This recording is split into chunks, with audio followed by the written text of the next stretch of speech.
Est-ce que voler devient acceptable lorsqu'on le fait au nom d'une bonne cause? C'est exactement ce que semble croire le collectif anticapitaliste connu sous le nom de Robin des Ruelles. Salut tout le monde! Joyeux 1er mai! La paix gratuite aujourd'hui! Là, on fait mal à personne, mais nous avons un message important à partager avec vous aujourd'hui. Je pense que c'est évidemment une chose qui ne doit pas se faire. La violence, quelle qu'en soit la raison, est toujours inacceptable. Donc, je comprends que derrière, il puisse y avoir un motif de redistribution de la richesse qui puisse être dans un sens noble, mais mais avoir recours à la violence pour le faire, c'est inacceptable. Le 30 avril dernier, des militants masqués liés au collectif d'extrême gauche Robin des Ruelles ont revendiqué plusieurs vols coordonnés visant des épiceries à travers le Québec.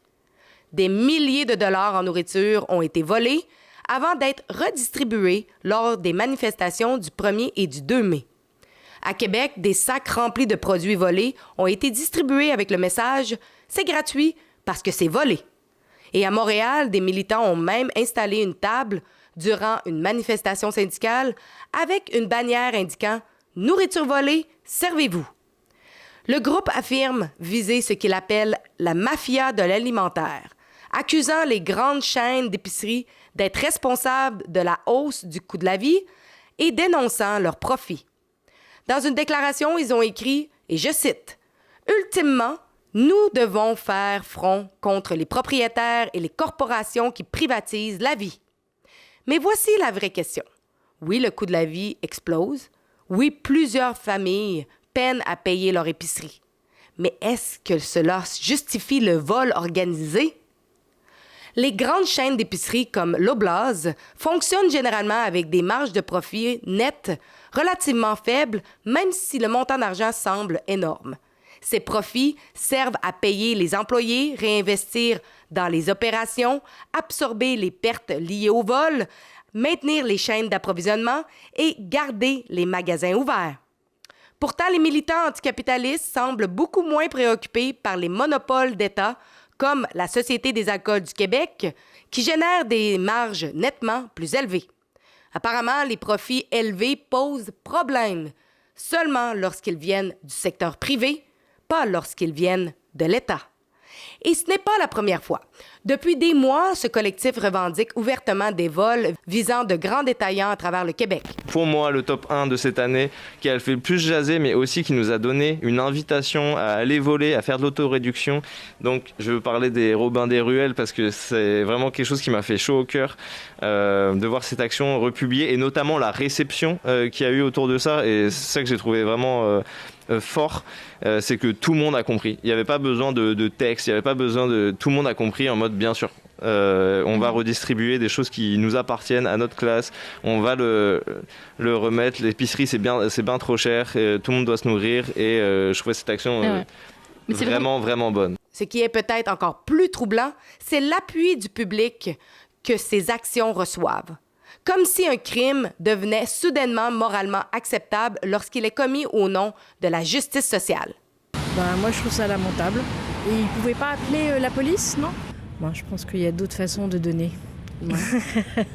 Trouvez-vous que c'est justifiable comme action? Non, c'est pas justifiable. Si on fait du vandalisme, c'est jamais justifiable. Mm-hmm. On peut donner aux gens d'une autre façon. Je pense que c'est évidemment une chose qui ne doit pas se faire. La violence, quelle qu'en soit la raison, est toujours inacceptable. Donc, je comprends que derrière, il puisse y avoir un motif de redistribution de la richesse qui puisse être dans un sens noble, mais mais avoir recours à la violence pour le faire, c'est inacceptable. C'est triste. C'est vraiment dommage. Eux, dans leur intention, c'était de le redonner dans la rue. Qu'est-ce que vous pensez de ça? C'est les voleurs Robin des Bois. Je suis pas sûre que c'est la meilleure stratégie, là, parce qu'ils viennent voler un commerce qui est un pauvre commerçant qui essaye de faire sa job pour donner. Je comprends le principe, mais je suis pas sûre que c'est la meilleure stratégie. Mais en même temps, je pense que ça montre la problématique de la pauvreté qui est vraiment grandissante et qu'il va falloir qu'on s'y attarde de façon plus importante, je pense. Je pense pas que ce soit la bonne cible, forcément. Il y a peut-être des actions à faire, mais oui, peut-être pas viser les commerces locaux. De ce que j'ai lu, il y avait peut-être d'autres motivations sur les caisses électroniques ou des trucs comme ça. Je sais pas bien, je ne suis pas complètement au courant de toute l'affaire. Mais oui, je pense qu'ils avaient d'autres motivations pour cibler ce commerce et que c'était pas juste une opération de redistribution des richesses. Do you think those individuals should be punished for what they did, though? I think it's all relative.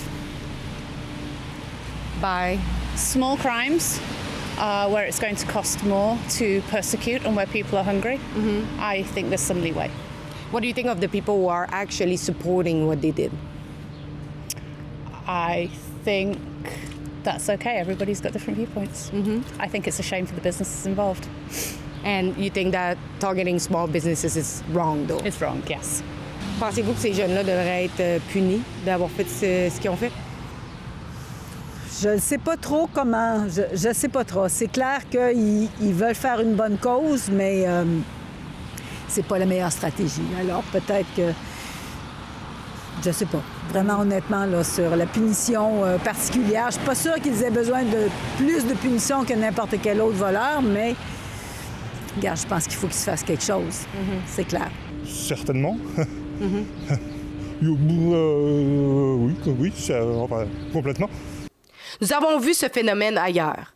Après le meurtre du PDG de United Healthcare, Brian Thompson, à New York en décembre 2024, certains militants ont ouvertement célébré le tueur et l'ont présenté comme une sorte de héros populaire. Comme si la colère sociale pouvait justifier la violence. Et c'est là le vrai danger. Lorsqu'une société commence à normaliser le vol, le vandalisme ou même la violence parce que la cause derrière est jugée idéologiquement acceptable, elle ouvre la porte à quelque chose de beaucoup plus grave. Le chaos, la violence politique et une forme de justice militante. Le slogan du groupe « La fin justifie les moyens » fait directement écho à la vieille idée révolutionnaire selon laquelle la fin justifie les moyens. À travers l'histoire, cette logique a été utilisée par des mouvements révolutionnaires et totalitaires pour justifier la censure, la violence et les attaques contre les libertés individuelles au nom d'un objectif moralement supposément supérieur. Les militants prétendent ne viser que les grandes corporations. Récemment, ils ont aussi ciblé une petite boulangerie montréalaise, Mamie Clafoutis, sur la rue Saint-Denis. Des vidéos publiées en ligne montrent des militants masqués entrer dans la boulangerie et scander anti-capitaliste, tout en vandalisant les lieux et en vidant les étagères. Salut tout le monde! Joyeux 1er mai! La paix, grazie aujourd'hui! Nous n'avons fait mal à personne, mais nous avons un message important à partager avec vous aujourd'hui. Maman Clafoutis et sa technologie de surveillance capitaliste. Et Maman Clafoutis et sa technologie de reconnaissance faciale disponible. Liberté pour tous! Prenez tout et vive l'anarchie! Leur justification? La boulangerie utilise un système d'accès automatisé permettant à des clients inscrits d'entrer et d'acheter des produits après les heures d'ouverture grâce à un système volontaire d'identification et de reconnaissance faciale. Donc, ce n'est pas seulement une question de prix des aliments.